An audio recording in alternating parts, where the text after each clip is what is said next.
Hello, my dear student. Welcome back to my YouTube channel.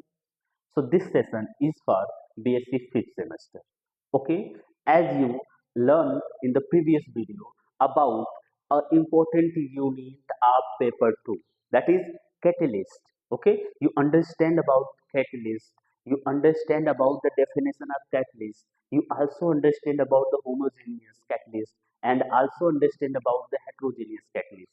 So, my dear student, in this video, we are understand about the catalytic step of homogeneous and catalytic step of heterogeneous.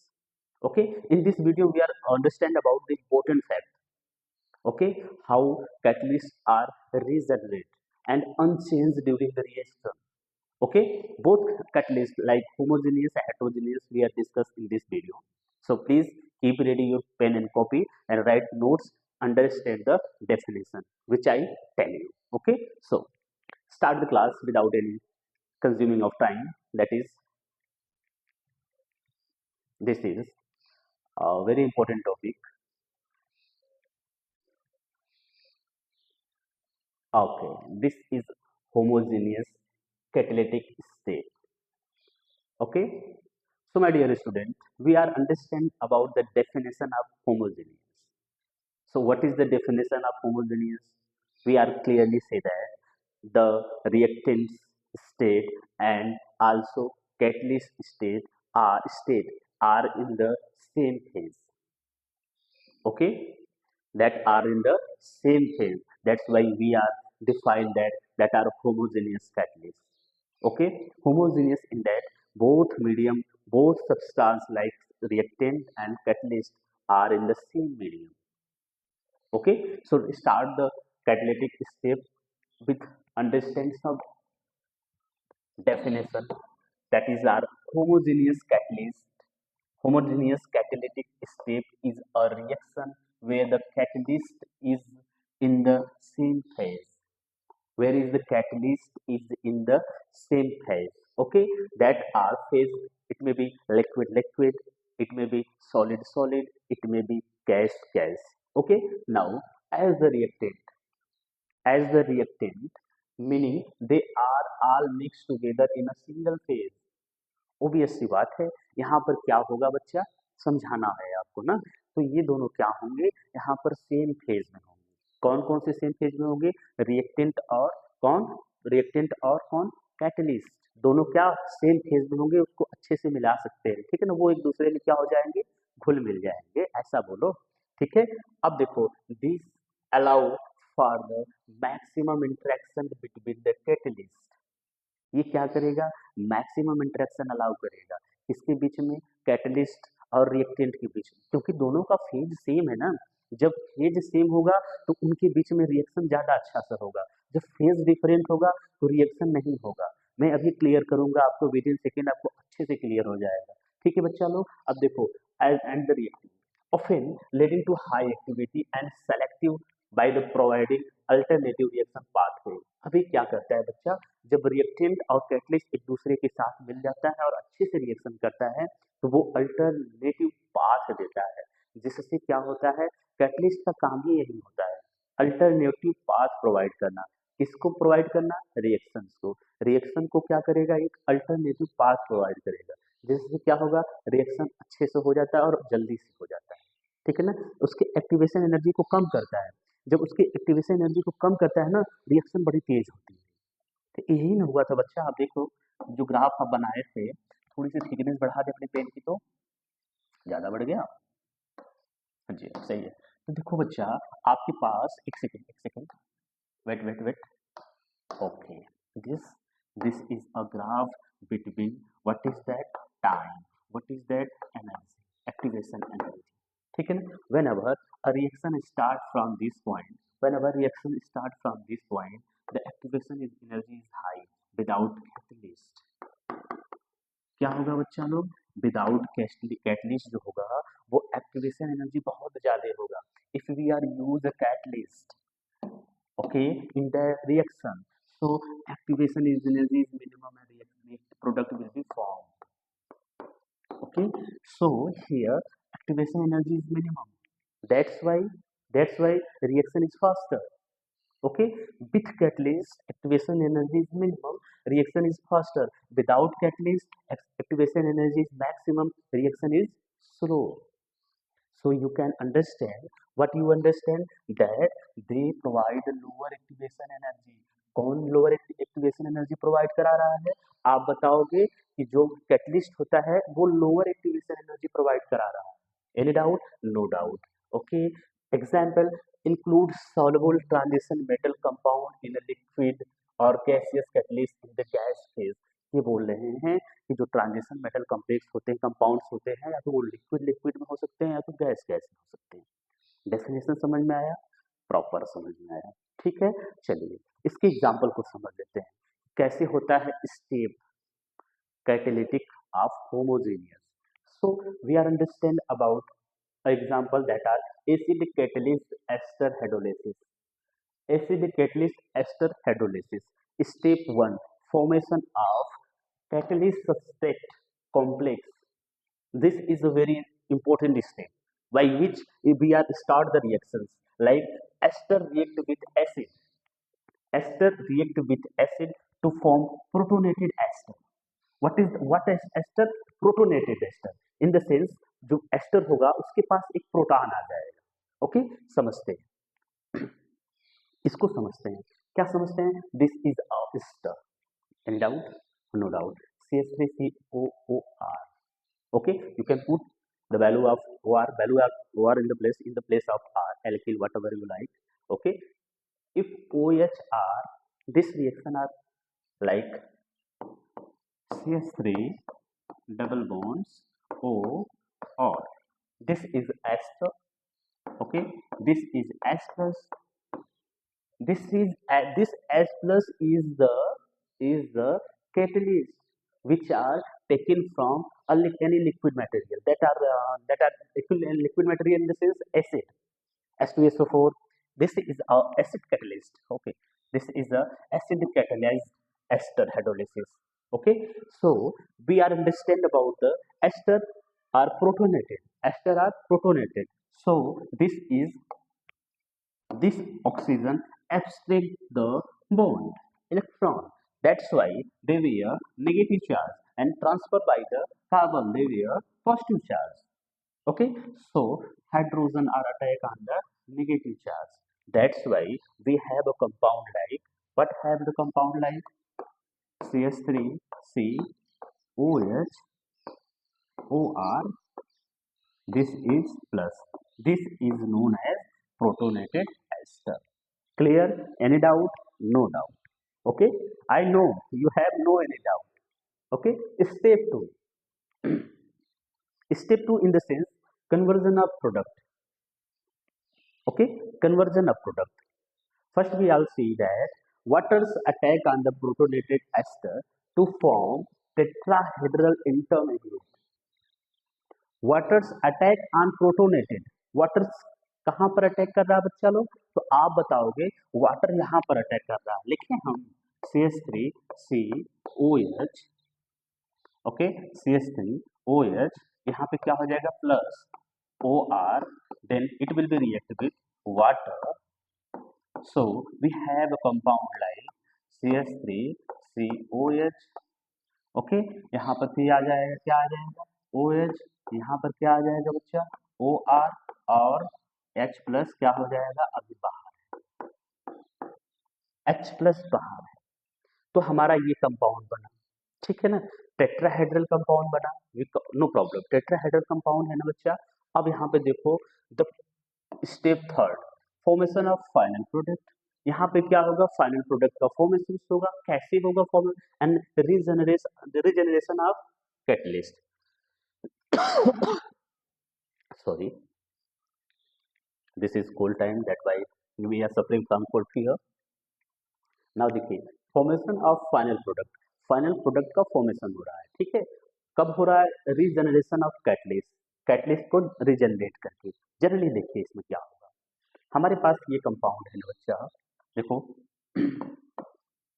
CH3COH और क्या है? OH और क्या है? OR। इस पे दिखा के चलो, ये देखो बच्चा सबके पास रहेगा ना, ऐसा हर ऑक्सीजन के पास रहेगा। तो देखो, या तो इस ऑक्सीजन से या तो इस ऑक्सीजन से, ये जो है वो क्या करेगा, इलेक्ट्रॉन को, प्रोटॉन को abstract करेगा, प्रोटॉन को abstract करेगा। That's why we have a compound like CH3OH, okay, double bond O, okay, then ROH, and during that reaction H plus are removed, okay. H plus तो यहीं से निकल गया था, ठीक है। तो H प्लस बाहर हुआ ना बच्चा, H प्लस बाहर हुआ। अब हम यहाँ से क्या समझे, आप लोग समझ में आया ना बच्चा, कि H प्लस जो था कैटलिस्ट हुआ, वो कैटलिस्ट है ना, यहाँ से हम कैटलिस्ट को H प्लस ही लिए थे ना, कहाँ गया, H प्लस ही लिए थे ना। अब यहाँ H प्लस लिए थे और लास्ट में जो रिएक्शन बना हमारा H प्लस बाहर हो गया। That's why we can clearly say that what that is catalyst is a substance which do not part in the reaction but enhance the rate of reaction, okay, good। so key points में एक समझना है, catalyst H plus is the same phase as the reactant, ठीक है। That's why homogeneous catalyst, reactant में क्या था, ester, ester क्या था, लिक्विड में, एसिड किस में था, लिक्विड में, ठीक है ना। कैटलिस्ट आर रीजनरेट, हाँ रीजनरेट हो गया, लोअर एक्टिवेशन एनर्जी, उसकी एक्टिवेशन एनर्जी कम किया, रेट बढ़ गया, वही चीज हो गया, ठीक है ना। उसके कुछ कैरेक्टर्स होते हैं होमोजेनियस कैटलिस्ट के, क्या होते हैं होमोजेनियस कैटलिस्ट के, आपको पता है कि जो इसमें सब्सटेंस यूज होंगे, रिएक्टेंट और कैटलिस्ट जो यूज होगा उसको क्या होगा, सेम फेज में होगा। इसको थोड़ा सा आप चार्ट में वो रोक के पॉज करके देख लीजिएगा, इसको पॉज करके आप लोग देख लीजिएगा, ठीक है ना। इसमें सिंपल सिंपल आपको होमोजेनियस कैटलिस्ट में जो इतने वर्ड हमने लिखा है, उस वर्ड को आपको यूज नहीं करना है, ठीक है ना। आपको सिंपल लिखना है फेज, सेम फेज, दूसरा हाई इंटरेक्शन, तीसरा लोअर एक्टिवेशन एनर्जी, चौथा कॉम्प्लेक्स फॉर्मेशन, पांचवा डिफिकल्ट इन सेपरेशन। अब आप पूछो हमसे कि सर पांचों लिखना है, तो आपको जितना उस समय दिमाग में याद आ जाए उतना लिखना है। देखिए कभी भी एग्जाम में आप बैठिए तो ऐसा ना हो कि अगर याद आ गया तो आप पेन रोक, याद खत्म मतलब जो हमारे समझ में याद था वो भूल गया तो आप पेन रोक दीजिए, ना ना। एग्जाम में तो पेन नहीं, यही तो सब्जेक्टिव का एक खासियत होता है कि एक मतलब कि वो ड्रॉबैक तो नहीं बोल सकते हैं इसको, बड़ा अच्छी चीज होती है, गुड न्यूज होती है या गुड विल हो सकती है, जिसमें क्या होता है बच्चा लोग कि आपको लिखना होता है जो भी आपको केमिस्ट्री दिमाग में आई हुई है बचपन से लेके अब तक, ठीक है ना। तो उस बचपन से लेके अब तक केमिस्ट्री को उसमें उतार दीजिए, ठीक है, जितना दिमाग में काम करे उतार दो। ये तो टर्म कंडीशन ऐसे हैं कि आपको समझाया है। हाई इंटरेक्शन कैसे होता है बच्चा, जब पता है जब दोनों लोग फेज, जब दोनों का फेज सेम होगा ना तो उनके बीच में इंटरेक्शन ज्यादा होगी, ज्यादा होंगे तो रिएक्शन ज्यादा होगा, प्रोडक्ट अच्छा बनेगा, ठीक है ना। एक्टिवेशन एनर्जी को कम करता है, हाँ एक्टिवेशन एनर्जी को कम करता है, तभी इसका जो रेट होता है बड़ा जल्दी से हो जाता है। तभी हम बोलते हैं जो रिएक्शन कराया गया वो कैटलिस्ट के प्रेजेंस में कराया गया। I think this is overall reaction by which understand about by which we are understand about the catalytic step of homogeneous. So now we are going to next topic like step in heterogeneous catalyst या फिर heterogeneous catalyst catalytic step, okay इसको हम समझते हैं। तो इसमें हम क्या करते हैं, डेफिनेशन को मैंने इंक्लूड नहीं किया है। Definition in the sense we can say that in heterogeneous catalyst, in heterogeneous catalyst we are we are know about the reactant and the catalyst are in the different phase, in the different phase खींचने का मतलब समझ रहे हो, समझ रहे हो ना। ये जो होगा कौन होगा, रिएक्टेंट होगा, और जो क्या होगा कैटलिस्ट होगा, इन दोनों क्या होंगे ना एक दूसरे के डिफरेंट फेज में होंगे। अब डिफरेंट फेज में होंगे, रिएक्शंस कैसा होगा इसी को हमको समझना है, ठीक है ना। क्या समझना है, चलिए समझाते हैं। देखिए एडजॉर्प्शन ये भी यूज किया गया है, adsorption, there was two type of absorption, या फिर आपके चर्चा कर सकते हो, वहां पे दो तरह का होता है, एक होता है एब्जॉर्प्शन, एक होता है एडजॉर्प्शन। एब एड एब एड एड मतलब जो मॉलिक्यूल के अंदर जाते हैं, ठीक है ना, जो मॉलिक्यूल के अंदर जाते हैं और रिएक्शंस करते हैं। एड मतलब जो ऊपर रहते हैं, ठीक है, ये ऊपर रहते हैं। समझ में आया, समझ में आया, गुड। अब देखिए, अब हमको समझाना है स्टेप वन में adsorption of reactant on the catalyst surface, catalyst के सरफेस पर एडजॉर्प्शन कराना। रीजन क्यों है? क्योंकि जो कैटलिस्ट है इसका जो फेज है वो डिफरेंट है। एडजॉर्प्शन इन द सेंस मतलब ये सॉलिड में लिया गया है। किस में लिया गया है? सॉलिड में। चलिए समझते हैं। द रिएक्टेंट मॉलिक्यूल अटैच मतलब एब्जॉर्ब एडजॉर्ब एब्जॉर्ब नहीं adsorb to the surface of the catalyst. जो रिएक्टेंट मॉलिक्यूल होते हैं बच्चा, एक कहानी बता दे आपको, सुन लो कहानी, अच्छे से समझ में आ जाएगी। आप क्या करो बच्चा, एक आप लो ना, एक ऐसा कुछ वो मतलब कि ऐसी आयरन ले लो, आयरन, ठीक है ना, आयरन ले लो बच्चा ना, आयरन ले लोगे ना तो क्या होगा, यहाँ पर आयरन है नहीं है, पता नहीं यहाँ नीचे दिख रहा होगा कि नहीं, नहीं है, ओके छोड़िए इसको। अभी एग्जांपल हम आपको दिखाते हैं। देखिए आपके पास आयरन होगा ना, लोहा होगा ना, आप एक चुंबक ले लीजिए, बहुत सारे छोटे छोटे चुंबक ले लीजिए, ले लिए आप। देखिए उस आयरन पर, उस लोहे पर एक चुंबक रखिए, वो चिपक जाएगा, दूसरा चुंबक रखिए चिपक जाएगा, तीसरा चुंबक रखिए चिपक जाएगा, चौथा चुंबक, ऐसे जितने भी आपके चुंबक होते हैं ना उसको उस पर रखते जाइए, वो चिपकता जाएगा, ठीक है ना। फिर उसके बाद आप डिजायरेबल स्ट्रक्चर, आपको मन में हो रहा है कि हमको कुत्ता बनाना है, अगर वैसा आपका ऐसे आयरन और लोहा है तो आप उस पर स्ट्रक्चर बना सकते हैं, कुत्ता बना सकते हैं। बिल्ली बनाना है, आप बिल्ली बना सकते हैं। कौवा बनाना है तो कौवा बना सकते हैं, जो आपका मन करेगा बना सकते हैं। तो हम बहुत सारा, जब हम उस पर क्या करते हैं बच्चा, वो लोहे पर क्या करते हैं, बहुत सारा हम चुंबक को उस पर रखते हैं, तो वो धीरे धीरे धीरे धीरे क्या होगा, सब चुंबक चिपकता जाएगा, एक हमको स्ट्रक्चर मिल जाता है। मिल गया स्ट्रक्चर, तो हम उसको डिफाइन कर देते हैं, अच्छा ये तो कुत्ता बन गया, अच्छा ये तो क्या बन गया, चुंबक बन गया। बच्चा सेम कहानी वही कुत्ता और चुंबक का यहाँ पर है, यहाँ पर वही सेम कहानी है कि देखो बच्चा, कि जब देखो मेरी बात ध्यान दो, आपको एक रिएक्शंस बताया गया है, ठीक है, वो रिएक्शंस क्या बताया है, hydrogen H2 and ethane, ethane absorption on the निकल सरफेस। अब इसी को बताया गया है कि जब इथेन का हाइड्रोजन के साथ निकल के प्रेजेंस में रिएक्शन कराया जाता है, ethane ethene ethene ethane like double bonds होगा, कार्बन कार्बन डबल बॉन्ड्स, ये है हाइड्रोजन, ये है हाइड्रोजन, इनके साथ रिएक्शंस होगा in the presence of N I के प्रेजेंस में जब रिएक्शंस हो रहा है तो बताया जा रहा है जो एन आई है वो सॉलिड है, वो क्या है, वो सॉलिड है। देखो इस सॉलिड पे ये जो है इथीन और हाइड्रोजन, ये दोनों सॉलिड पे जाके चिपक जाएंगे, माय गॉड, चिपक गए ना, अच्छे से चिपक जाते हैं। चिपक जाने के बाद ये रिएक्शंस करते हैं उसी उसी के सरफेस पर, एनआई के सरफेस पर ही रिएक्शन करते हैं, एनआई के सरफेस पर रिएक्शन करेंगे, जब रिएक्शन करेंगे तो एथीन किस में कन्वर्ट होगा, हाँ एथीन, एथेन गैस में कन्वर्ट होगा, किस में कन्वर्ट होगा बच्चा, गैस में, व्हाट आई से, गैस में, व्हाट आई से, लिसन लिसन केयरफुली, ध्यान से सुनो, गैस में क्या कन्वर्ट होगा, एथीन। जब एथीन बच्चा इसके सरफेस से गैस में कन्वर्ट होगा तो गैस में क्या करती है, गैस का यही गुण होता है, वो हवा में मोशन करती है, मोशन करती है, कहाँ हम मोशन करती है, हवा में। जब ये बच्चा हवा में मोशन करेगी, इसके सरफेस को तो छोड़ दिया ना, इसके सरफेस को छोड़ दिया, तो ये तो अनयूज हो गया, अब इस रिएक्शन में अनयूज हो गया ना, तो यही एडजॉर्प्शन होता है। एडजॉर्प्शन सरफेस पे होता है, कहाँ होता है, सरफेस पे, समझ में आया। देखो मैं समझा देता हूँ अभी आपको, देखो ये सिंपल सा रिएक्शन है कि जब एथीन को रिएक्शन कराया जाता है H2 के साथ, ओके, H2 के साथ in the presence of nickel surface, so here we have H2 and C2H4 molecule stick to the catalytic surface, ये क्या हो जाते हैं, कैटलिक सरफेस पर चिपक जाते हैं, ठीक है ना, चिपक जाते हैं। अब देखो दूसरा क्या होता है, reactions on the surface, surface पे रिएक्शंस होता है, उसी के एनआई के सरफेस पे, किसके सरफेस पे बच्चा, एनआई के सरफेस पे, दिखाई दे रहा है आपको, ओके अब दिखाई देगा।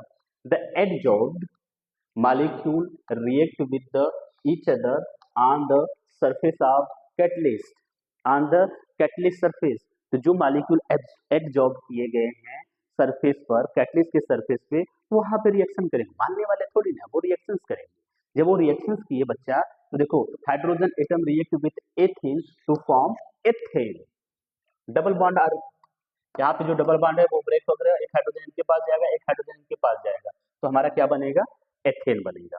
सो C2H4 एडजॉर्ब किया गया, H एडजॉर्ब किया गया, तो हमको क्या बनाया बच्चा, C2H6, क्या बना दिया, C2H6। जो लास्ट स्टेप है डीप्रोटोनेशन ऑफ प्रोडक्ट, ठीक है, डी डिसऑप्शन ठीक है ना, दिस ऑप्शन। देखो अब यहाँ पे क्या हो गया, the product of molecule leave, या फिर आप लिविंग ऑफ द प्रोडक्ट, ऐसा करो, the product of molecule leave, ठीक है ना। ये क्या होगा, वहां से डिस्कनेक्ट होगा ना, यहाँ पे कुछ ये कुछ वर्ड हमारा देखो, आप यहाँ पे लिख लीजिए डिस्कनेक्ट ऑफ प्रोडक्ट, ऐसा लिख दो सिंपल सा, डिस्कनेक्ट ऑफ द प्रोडक्ट। तो यहाँ से क्या होगा, जो प्रोडक्ट होगा वो सरफेस से क्या होगा, डिस्कनेक्ट होगा। रीजन डिस्कनेक्ट का होने का यही है, गैस बन गया ना, जब गैस बन गया बच्चा तो गैस मारने वाला है, वो सरफेस पे रुकेगा नहीं, ठीक है ना। हो सकता है जो एथिल गैस बन रहा है वो निकल के साथ रिएक्शन ना करता हो, तो वो निकल के सरफेस को छोड़ के चला जाएगा। जब निकल के सरफेस को छोड़ के चला जा रहा है तो we have a compound that are ethyne, जो हमको क्या मिल रहा है, एथिन मिल रहा है। तो अब इसको देखो फ्रीज करना है, अब इसको हमको पकड़ना है, अच्छे से पकड़ लेंगे तो यही होता है क्या, एथेन, ठीक है ना, हाइड्रोजनेशन ऑफ इथीन। अब हाइड्रोजनेशन ऑफ एथीन को देख लीजिए, एथेन है, ये किस एथीन है, इसके किसके प्रेजेंस में रिएक्शन हो रहा है, किसके प्रेजेंस में हो रहा है। देखो निकल का आपको बता दे, आउटलाइन इसका ग्राफ बता दे, देखो ये हमारा क्या होता है, निकल का सरफेस होता है, ठीक है, जो निकल का सरफेस होता है इससे क्या होते हैं, S2 और क्या बोलते हैं, सब ऐसे ऐसे रैंडमली रैंडमली रैंडमली, आप बोलो रैंडमली रैंडमली आके चिपक जाते हैं, किसके, निकल के सरफेस पे। जब निकल के सरफेस पे H2 भी चिपक रहा है और ये भी चिपक रहा है और N पहले से, ठीक है ना, तो इन दोनों के बीच में रिएक्शन होगा, जब इन दोनों के बीच में रिएक्शन होगा एथिल बन जाएगा, जब एथिल बन जाएगा तो वो गैस हो जाएगा, जब गैस हो जाएगा बच्चा वो बाहर हो जाएगा, वो एटमॉस्फेयर में बाहर हो जाएगा, तब हम ऊपर लगाते हैं बकेट, बकेट को हम कहते हैं फ्रीज, क्या करते हैं बच्चा, फ्रीज। अब इसको फ्रीज करेंगे तो हम अपना वो एथिल गैस को हम फ्रीज करके कहीं साइड में रख लेंगे, जिससे हमको प्रोडक्ट मिल जाएगा, ठीक है, समझ में आया। तो पहला क्या होता है इसमें, एडजॉर्प्शन होता है, दूसरा क्या होता है, रिएक्शन होता है, तीसरा क्या होता है, डिजॉर्प्शन होता है, ठीक है ना। तो ये तीन रिएक्शन हो गया, आप इसको डिसकनेक्टेड लिख दो, disconnected of the product, okay good, समझ में आया, okay. This is a new topic we are understand.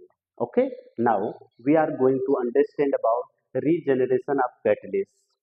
आपको पता है बच्चा, आप बोलते हो, मैं तो कभी नहीं बोला, आप बोलते हो सर कैटलिस्ट एक सब्सटेंस होता है ना सर, जो रिएक्शन में भाग लेता है,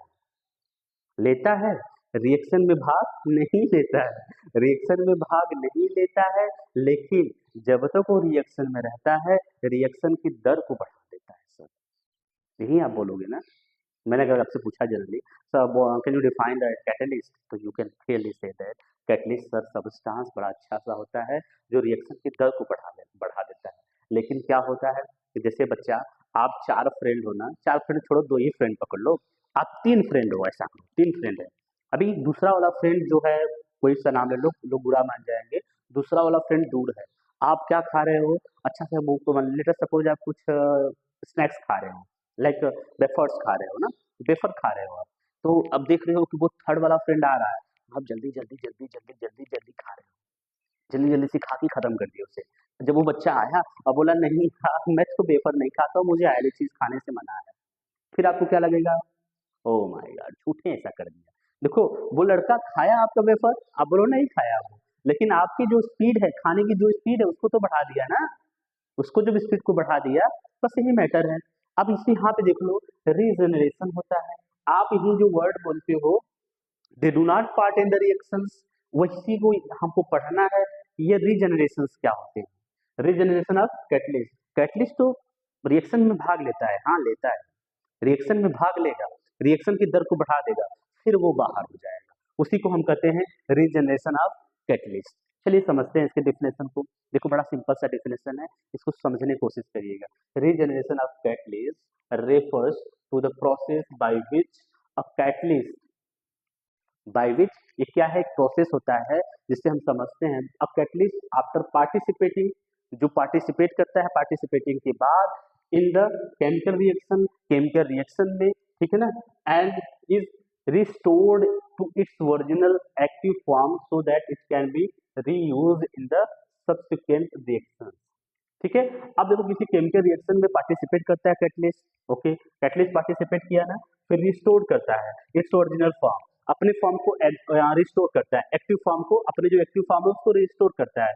सो अब देखो रिस्टोर होने की वजह से वो देखो ना कैटलिस्ट अपने प्रॉपर्टी को रिस्टोर कर देगा, रिस्टोर करके वो बाहर निकलता है। जब रिस्टोर करके बाहर निकलता है, देखो ना बच्चा, आप जब कोई ऑर्गेनिक रिएक्शन पढ़ रहे थे थोड़ा सा ध्यान दीजिएगा, ऑर्गेनिक रिएक्शन पढ़ रहे थे वहाँ FeCl3 लिया जा रहा था ना, फिर वो किसी क्लोराइड के साथ FeCl4 माइनस बना दे रहा था ना, फिर लास्ट में Cl को दे दे रहा था ना, फिर वापस से किसमें बदल जा रहा था, FeCl3 बदल जा रहा था।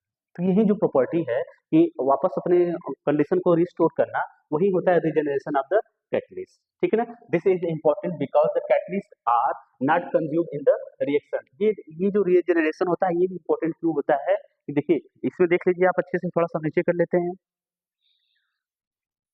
लिखना है कुछ, हाँ लिखना तो सब कुछ है, ठीक है ना।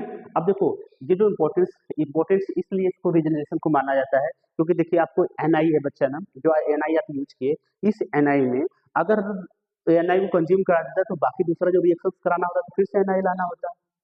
जैसे आप समझो कि आपने क्लास 10th में कॉपर सल्फेट का वो विस्थापन अभिक्रिया पढ़ा था ना, विस्थापन रिप्लेसमेंट, ठीक है ना, विस्थापन अभिक्रिया, उसमें क्या था, CuSO4 से Cu को हटा कर Fe चला जा रहा था, यही ना, Fe पर आ जा रहा था SO4, जिसकी वजह से जो लोहे का था वो कैसा हो जाता रहा था, तांबे जैसा हो जा रहा था।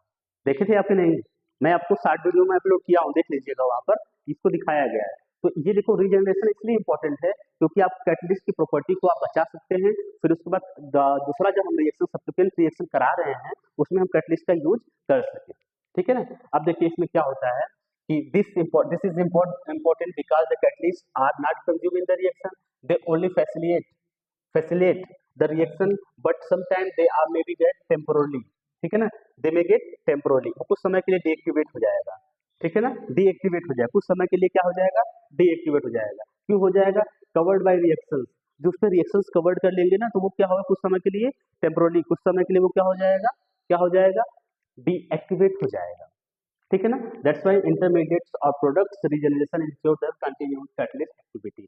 तो देखो अब हमारे पास एक एग्जांपल देख लीजिएगा, सिंपल सा डेफिनेशन ऊपर है कि हमारा उसका पूरा ओवरऑल ये कह रहा है कि देखो रीजनरेशन ऑफ कैटलिस्ट ये इसलिए इंपॉर्टेंट है क्योंकि वो रिएक्शन में भाग तो लेता नहीं है, ठीक है ना, कुछ समय के लिए इसका रीजनरेशन मतलब एक्टिव जो कैटलिस्ट का एक्टिविटी है वो खत्म होती है, लेकिन समझो जरा, फिर उसको वापस से गेन किया जा सकता है। देखो ये क्या है, हमारे पास फ्रेश कैटलिस्ट है, फ्रेश कैटलिस्ट है, ये रिएक्शंस हो रहा है, जब रिएक्शंस हुआ तो देखो इस कैटलिस्ट को बहुत सारे कंपाउंड्स वो क्या कर लिए, इसको कवर कर लिए, कंपाउंड को क्या करेंगे, कवर कर लेंगे, जब कंपाउंड इसको कवर कर लेंगे फिर उसको रीजनरेशन करेंगे, तो वापस से कैटलिस्ट फ्रेश होगा। तो ऐसा आपको स्ट्रक्चर बना देना है ना, सिंपल सा स्ट्रक्चर, अच्छा सा स्ट्रक्चर आपको बना देना है, ठीक है। चलिए वाई रीजनरेशन इज नीडेड, क्यों जरूरत पड़ती है रीजनरेशन की, तो सिंपल सी बात है, रिजनरेशन जरूरत इसलिए पड़ती है क्योंकि हम कैटलिस्ट को दूसरे रिएक्शन में यूज कर सकते हैं ना, ऐसा ही जरूरत पड़ती है। चलिए देखिए, in some reaction the catalyst surface get poison और ब्लॉक्ड, ऐसा समझो, गेट ब्लॉक्ड बाय इम्प्यूरिटीज और रिएक्शन प्रोडक्ट। कुछ रिएक्शंस में ऐसा क्यों होता है, जो कैटलिस्ट है ना बच्चा, कैटलिस्ट का जो सरफेस है वो ब्लॉक्ड कर दिया जाता है, किसके द्वारा, इम्प्योरिटीज से या फिर प्रोडक्ट, रिएक्शन के जो प्रोडक्ट बनता है उसके द्वारा, या इम्प्योरिटीज अशुद्धियां होती हैं उसके द्वारा क्या किया जाता है, उस रिएक्शन के सरफेस को, वो कैटलिस्ट के सरफेस को ब्लॉक कर दिया जाता है। सेकेंड वन, रिएक्टेंट और इंटरमीडिएट्स में absorb to strongly on the catalyst and reducing its efficiency. जो रिएक्टेंट हैं या इंटरमीडिएट हैं में एडजॉर्ब किए जा रहे हैं, adsorb to the strongly on the catalyst, ये क्या हो रहे हैं, कैटलिस्ट पर जो रिएक्टेंट है या इंटर रिएक्टेंट है या फिर जो इंटरमीडिएट है वो स्ट्रांगली एडजॉर्ब किए जाते हैं, ठीक है ना, जैसे निकल पे वो जुड़ा था अच्छे से, ठीक है ना। अब चलिए हाउ रिजनरेशन अकर, कैसे रिजनरेशन अकर होगा, कैसे हम वापस से कैटलिस्ट को शुद्ध करके लेके आ पाएंगे, तो पहला क्या होता है, ऑक्सीडेशन कराइए तो फिर रिडक्शन कराइए, उस कैटलिस्ट का ऑक्सीडेशन कराइए या फिर रिडक्शन कराइए। फॉर हेट्रोजीनियस कैटलिस्ट, अभी हेट्रोजीनियस कैटलिस्ट के लिए है जिसका जो फेज अलग होगा, हीटिंग इन एयर, उसको हीट करते हैं एयर में, रिड्यूसिंग एटमॉस्फेयर में रिड्यूसिंग करते हैं, क्या, remove the deposit of the species, ठीक है ना, तो स्पीसीज का जो कवर्ड एरिया होती है उसको क्या करेंगे, हम रिमूव करेंगे। In the Haber process Fe catalyst can be used for regenerated by the oxidation to remove the impurity. अब जो एफी कैटलिस्ट हम उसमें यूज किए थे हैबर प्रोसेस में, उसको बाहर निकाल के उसका क्या कराना है, हमको क्या कराना है बच्चा, ऑक्सीडेशन कराना है, जिससे हमको वापस एफी फ्री मिल जाएगा, जिससे हम वापस कहीं हम अलग से यूज कर सकते हैं। ठीक है ना। केमिकल ट्रीटमेंट किया जाता है, chemical treatment in the sense wash किया जाता है किसके साथ, एसिड के साथ या फिर बेस के साथ या कोई ऐसा सॉल्वेंट जो उसके डीएक्टिवेटिंग सब्सटेंस को रिमूव कर सके। समझ में आया। चलिए रीएक्टिवेशन, अब देखिए sometimes catalyst regain activity simply by changing the reaction condition, बस उसके टेम्परेचर को हम बदल देते हैं तो वो क्या हो जाएगा, कैटलिस्ट के अपने कंडीशन में आ जाता है। ठीक है ना। तो रीजनरेशन ऑफ कैटलिस्ट क्या होता है, रीजनरेशन ऑफ कैटलिस्ट यही होता है कि जो हमको पता है कि जो कैटलिस्ट होता है वो रिएक्शन में भाग नहीं लेता है, केवल रिएक्शन की दर को बढ़ाता है, यही ना हुआ ना, हमको ये पता है ना क्लियरली। फिर क्या होता है, रीजन क्या होता है क्यों होने का, इसलिए होता है क्यों, देखिए हाउ कैसे होता है रीजनरेशन, क्या होता है कि जब आपको निकिल होता है, जो कैटलिस्ट होता है, कैटलिस्ट पे बच्चा वो सरफेस वो रिएक्टेंट के और इंटरमीडिएट के सरफेस उसको ब्लॉक कर देते हैं, ब्लॉक कर देंगे तो उसकी जो कैटालिटिक पावर होती है किसकी, निकिल की जो कैटालिटिक पावर होगी वो खत्म हो जाएगी, वो या तो उसे रिएक्शन इंटरमीडिएट से ब्लॉक किए जाएंगे या तो फिर प्रोडक्ट से ब्लॉक करे जाएंगे। ठीक है ना। अब उसको रीजनरेशन ऑफ कैटलिस्ट हम कैसे करेंगे, या तो ऑक्सीडेशन करेंगे या तो रिडक्शन करेंगे या तो फिर केमिकल से हम उसको वॉश करेंगे। कुछ ऐसे रिएजेंट वो कैटलिस्ट होते हैं जिसको नॉर्मली टेम्परेचर बदल देते हैं, वो वापस अपने मतलब एक्टिविटी को गेन कर लेता है। समझ में आया। ओके चलिए एग्जाम्पल को समझ लीजिए बच्चा कि हैबर प्रोसेस में क्या होता है, आयरन जो कैटलिस्ट होता है, एग्जाम्पल मैंने आपको पहले ऊपर बता दिया। अब चलते हैं बच्चा, समझते हैं कि क्या होता है phase transfer catalyst. What is the phase transfer catalyst, आप बताओ क्या होता है फेज ट्रांसफर कैटलिस्ट। इसमें देखो जनरली होता क्या बच्चा, आपको हम बता दें, जनरली होता क्या है कि जब हेट्रोजीनियस कंपाउंड का, जब हेट्रोजीनियस कैटलिस्ट का रिएक्शन होता है, ओके, तो देखो इसमें क्या होता है, एक पोलर सॉल्वेंट होता है, एक नॉन पोलर सॉल्वेंट होता है, मतलब एक लोग क्या होगा वाटर में डिजोल्विंग होगा, एक क्या होगा ऑर्गेनिक सॉल्वेंट में डिजोल्व होगा। अब ऐसे लोगों के बीच में रिएक्शन जब कराया जाता है तब बड़ी दिक्कत आती है, तब बड़ी दिक्कत क्या आएगी, देखो this is alkyl halide, this is sodium cyanide, अगर हम इसके बीच में रिएक्शन करा दे रहे हैं तो जो सोडियम साइनाइड है वो H2O में डिजोल्व हो जाता है, और जबकि एल्किल हैलाइड है वो ऑर्गेनिक सॉल्वेंट में डिजोल्व होता है। अब ये दोनों लोग दूसरे में डिजोल्व होते हैं, एक दूसरे में घुलने वाले नहीं है, तो रिएक्शन कहाँ करेंगे, सबसे बड़ी समस्या तो यहाँ आ गई कि जब इनका जो ये इसमें पानी में घुलते नहीं है, ये ऑर्गेनिक में घुलते नहीं है, इनका कंडीशन अलग है, इनका कंडीशन अलग है, तो ये दोनों लोग जब आपस में घुलेंगे नहीं तो रिएक्शन कहाँ करेंगे, सबसे बड़ी समस्या ये हो गई थी उस समय, है ना। ठीक है, तो इसी समस्या को दूर करने के लिए फेज ट्रांसफर कैटलिस्ट आया, एक नया टर्म आया कि इन्होंने कुछ ऐसे कैटलिस्ट का यूज किया जो रिएक्टेंट के फेज को ट्रांसफर कर देते हैं, मतलब कि इनको मना लेते हैं कि भैया मान जाइए, क्या बोलते हैं, भैया मान जाइए, आप डिजॉल्व हो जाइए ना यार H2O में, तो बोलते हैं अच्छा सोचते हैं, जब तुम बोल रहे हो तो सोच रहे हैं। ठीक है ना। तो देखो कहीं जब मध्यस्थता या फिर उनका वो बोलते हैं कि समझौता कराया जाता है, तो एक ऐसी पार्टी को लेकर आया जाता है जो दोनों लोग बात उसकी सुन ले, यही होता है ना जनरली। तो जो वो पार्टी आ रही है ना, उसी पार्टी को बोलते हैं फेज ट्रांसफर कैटलिस्ट। वो क्या है, इन दोनों के फेज को ट्रांसफर कर देगा, जो झगड़ा वगैरह किए होते हैं इन दोनों के बीच में समझौता होता है ना, इनके फेज को ट्रांसफर कर देते हैं, कहते हैं भैया मान जाओ, ये मान जाओ, तो ये मान जाते हैं, जब ये मान जाते हैं तो क्या हो जाएंगे, डिजोल्व कर जाएंगे, एक दूसरे के बीच में डिजोल्व कर जाएंगे, तो इनको डिजोल्व कराने के लिए एक कैटलिस्ट का यूज किया जाता है, तो उस कैटलिस्ट को हम कहते हैं फेज ट्रांसफर कैटलिस्ट। डेफिनेशन समझ में आया, गुड। चलिए देखिए फेज ट्रांसफर कैटलिस्ट, अब देखो बच्चा यहाँ का भी बताएंगे, phase transfer catalyst is substance that help reactant, जो रिएक्टेंट को हेल्प करता है, भैया मैं तुम्हारा सहायता कर दूं, हाँ हाँ कर दीजिए, to form from different phase to came together and react. अब ये रिएक्टेंट को बोलते हैं ना कि आप लोग अलग अलग गुस्सा में काहे हो, आप लोग अलग अलग गुस्सा में इसलिए हो क्योंकि आपका जो फेज है वो अलग है। फेज इन द सेंस कि ये डिजॉल्व जो होते हैं ना, वो इनके जो मतलब किसी सॉल्वेंट में डिजॉल्व होते हैं, वो कंडीशन अलग अलग है। देखिए इनका कंडीशन अलग है, इनका कंडीशन अलग है। अब ये लोग हैं गुस्सा में, भयंकर से वाले गुस्सा में, लेकिन फेज ट्रांसफर कैटलिस्ट क्या करेगा, इनकी गुस्सा को कम करेगा और बोलेगा चलो अच्छा तुम्हारे फेज को हम अलग कर दे रहे हैं, लाइक वाटर ऑर्गेनिक सॉल्वेंट को, अब चल तुम दोनों को एक साथ में कर दे रहे हैं, प्रोडक्ट बनाओ जरा, प्रोडक्ट बना रहे हैं। It transfer one reactant from its own phase into the other phase. It transfer one reactant from its own phase two into the other phase. अब किसी एक रिएक्टेंट के फेज को दूसरे फेज में बदल देता है। चलिए क्या करता है, कैसे काम करता है। पहला, the reactant present in aqueous phase, जो रिएक्टेंट प्रेजेंट होगा वो एक्वास फेज में प्रेजेंट होगा।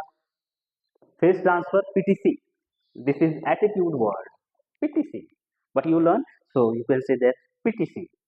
क्या पढ़े आज आप, वो लोग PTC पढ़ा रहे हैं, ठीक है ना। PTC पिक्स अप, ठीक है ना। PTC क्या करेगा, इसको उठाएगा, किसको उठाएगा, and carry into organic phase, जो एक्वास फेज में होंगे उसको उठा के लेके जाएगा, चलो तुमको ऑर्गेनिक में घुमा के लेके आते हैं, ठीक है ना। द रिएक्शन अकर, अब जब ये ऑर्गेनिक फेज में है, पहले से ही ऑर्गेनिक फेज का एक बंदा प्रेजेंट है यहाँ पर और दूसरा भी ऑर्गेनिक फेज में बदल दिया गया, जब दोनों को ऑर्गेनिक फेज में बदल दिया गया तो हमारा रिएक्शन हो जाएगा। रिएक्शन क्या हो जाएगा, हो जाएगा। The catalyst return to picks up another reactant molecule and the cyclic continue, अब दूसरे मॉलिक्यूल को लेके जाएगा, कंटिन्यू साइक्लिक होता रहेगा। चलिए समझते हैं रिएक्शंस को। देखिए reaction between alkyl halide, alkyl halide के बीच में रिएक्शन को समझना है, और सोडियम हैलाइड के, सोडियम साइनाइड के बीच में। देखिए हमारा क्या है, let us suppose we have alkyl chloride, sodium cyanide के साथ रिएक्शन करा रहे हैं तो नाइट्राइल बना रहा है, बहुत इंपॉर्टेंट कंपाउंड होता है ये बच्चा। देखिए अब हमारे पास प्रॉब्लम ये है कि जो NaCN है सॉल्युबल इन वाटर, NaCN किसमें सॉल्युबल हो रहा है, वाटर में। RCN soluble in the organic substance, organic solvent में। अब दोनों का फेज अलग अलग है, वो देखो फेज अलग अलग है। अब देखिए they can't meet, no reactions, वो रिएक्शन करवा नहीं करेंगे, ये वाटर में डिजॉल्व है, ऑर्गेनिक में डिजॉल्व है, तो रिएक्शन कहाँ से होगा जी, रिएक्शन पॉसिबल है नहीं है। जब रिएक्शन पॉसिबल नहीं है तो हमारे पास जो इसका सोल्यूशन आया वो क्या आया, पीटीसी। पीटीसी मतलब एड लाइक, देखो क्या है, tetra butyl ammonium chloride, tetra butyl ammonium chloride, इसको ऐड किया जाएगा। Now it form an ion pair, और वो क्या बनाएगा, वो CN के साथ एक आयन पेयर बनाएगा। This pair is solved in the organic phase, क्योंकि आपको पता था ना कि जो NaCN था यही ना डिजॉल्व नहीं हो रहा था वाटर सॉल्वेंट में, तो ये क्या आया, ये भाई साहब आए, इनको पकड़ लिए, अब इनके फेज को बदल दिए, किस किस फेज में बदल दिए, ऑर्गेनिक फेज में। जब ऑर्गेनिक फेज में बदल दिए तो CN rich on the this compound and the reaction become fast and complete. Reaction क्या हो जाएगा, तेज होगा और कंप्लीट होगा। देखिए हमारे पास ये क्या है, QCN, Q प्लस CN, ठीक है ना। Q stand for the quaternary ammonium salt, ये जो अमोनियम साल्ट बना रहा है, किसके साथ अमोनियम साल्ट बनाएगा बच्चा, देखो एक्वा ऑर्गेनिक फेज में इसके साथ अमोनियम साल्ट बना रहा है, यही है ना। देखो यही चीज बता रहे हैं, इस चीज को सॉरी इस चीज को यहाँ पर लिखा गया है, ठीक है। थोड़ा सा छोटा कर देंगे तो प्रॉपर समझ में आएगा, दिख रहा है आपको। अब देखिए ये Q प्लस CN, ये क्या होगा, उसके साथ एक आयन बना देगा, जो आयन इसके साथ रिएक्ट करके RCN और QCN बना दिया, QCl बना दिया, Cl को बाहर कर दिया, Cl को लेकर बाहर हो गया। अब देखो एक्वास फेज में ये इसके साथ था, NaCl था, तो हमारे पास क्या हो गया, NCl बना दिया QCl। इस स्ट्रक्चर को आप ड्रा कर लीजिएगा, ठीक है ना। यही था आपके पास क्या पीटीसी के बारे में जितना भी सब कुछ था, और कुछ पीटीसी के बारे में है। हाँ एडवांटेज इसका देख लीजिएगा, एग्जाम्पल देख लीजिएगा, एग्जाम्पल कॉमन फेज कैटलिस्ट, जो कैटलिस्ट यूज किए जाते हैं पीटीसी में, ये इंपॉर्टेंट है, सॉरी फॉर दैट। अब देखिए क्वाड्रेटरी अमोनियम साल्ट, जिसे टेट्रा ब्यूटिल अमोनियम ब्रोमाइड बोला जाता है, TBAB। कंपिटेटिव एग्जाम के बच्चे थोड़ा सा यहाँ अलर्ट हो जाओ, TBAB जो यूज किया जाता है वो होता है PTC, फेज ट्रांसफर कैटलिस्ट, जो किसी मतलब कि वो वो नॉन सॉल्वेंट होता है, लाइक वाटर जो वाले होते हैं, वाटर वाले को ऑर्गेनिक में फेज में बदलता है, ठीक है ना। दूसरा क्राउन ईथर, दो पीटीसी कैटलिस्ट के नाम लिखो तो आप बोलोगे, क्या बोलोगे, tetra butyl ammonium bromide, crown ether. इसका एडवांटेज क्या है, ये इंक्रीज करता है रिएक्शंस के रेट को, work under the mild condition, third one save the time and energy, last one make impossible the reaction possible. जो असंभव रिएक्शन होता है तो उसे को क्या बोलता है, संभव कराता है। तो हम एक सिंपली कह सकते हैं, क्या कह सकते हैं बच्चा, संभव असंभव को संभव कराते हैं, उसी को हम लोग क्या कहते हैं, फेज ट्रांसफर कैटलिस्ट। ओके, सो हम जो आज समझे बड़ा अच्छा टॉपिक समझे, ठीक है। अब नेक्स्ट यूनिट में जब हम आपसे मिलेंगे, नेक्स्ट वीडियो में जब आपसे मिलेंगे, वहां पे आपके साथ डिस्कस करेंगे एंजाइम कैटलिस्ट के बारे में, ठीक है ना, जिसमें हम फिशर की लॉ मॉडल पढ़ेंगे, फिर उसके बाद इंड्यूस फिश थ्योरी पढ़ेंगे, जिसको हम प्रीवियस किसी सेमेस्टर में पढ़ चुके हैं, वो भी प्रॉपरली अच्छे से पढ़ चुके हैं, ठीक है ना। फिर भी हम लोग यहाँ सिलेबस के लिए हम लोग पढ़ेंगे, ठीक है। थैंक यू सो मच, मिलते हैं नेक्स्ट वीडियो।